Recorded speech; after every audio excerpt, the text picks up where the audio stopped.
If enough people believe that something is real, then it is real in its effects. In terms of its social reality. In terms of the social reality, in terms of what people act according to their beliefs. Yeah.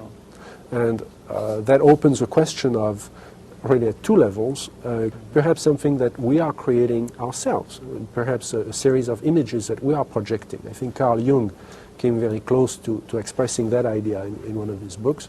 Or could it be manipulated purposely by people who have the technology to simulate UFO sightings? And people say, well, of course not. Who would do a thing like that? Well, I would remind you that during the Watergate investigation, it was discovered that there was a plan originated in the White House to surface a submarine off the coast of Cuba and paint the Second Coming of Christ over the island of Cuba using holograms.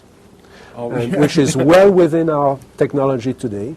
The idea was that since there is a large Catholic population in Cuba, they would be so upset by this vision that this would saturate the communication channels, the telephone system in Cuba, long enough for an invasion to take place.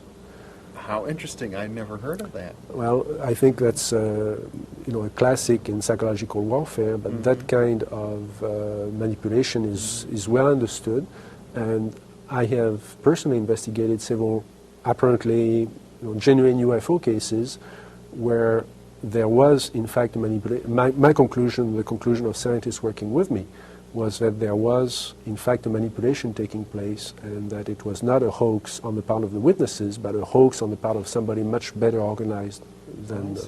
So there are possibly all of these levels going on simultaneously.